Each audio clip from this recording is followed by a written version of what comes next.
Hello everyone welcome back to my YouTube channel.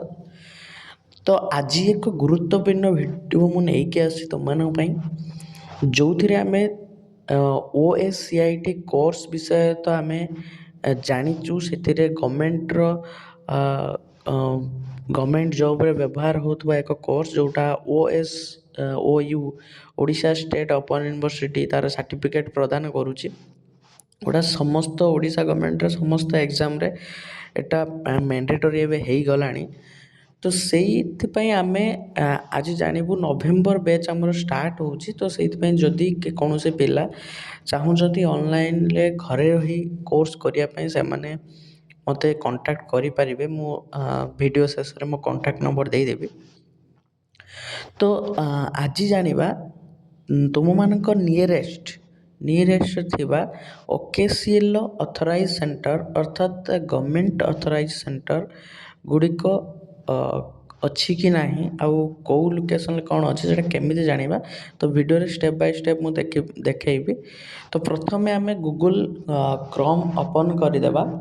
Google Chrome open करदेला परे आमे Google Chrome रे search करिबा ocit.ocasial.org। तो यही यूआरएल टी को आमे मारिबा। मु एटा को डिस्क्रिप्शन ले तुमको देई देबी यूआरएल टा। तापरे आमे ताको सर्च कला परे प्रथम वेबसाइट ओपन हो ताको विजिट करिबा। विजिट कला परे आमे जिबा लोकेट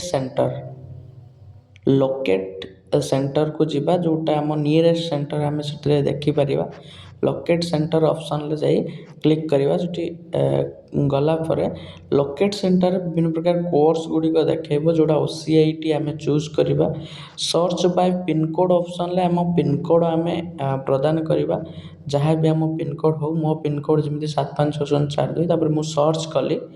तापर मु देखि पारथबे एटी बहुत गुडा कंप्यूटर सेंटर ना देखो जेमिति का आम कंप्यूटर सेंटर ना होची सत्य साई कंप्यूटर एकेडमी। तांको एड्रेस सहित तांको मोबाइल नंबर डिटेल्स सब देखौछ।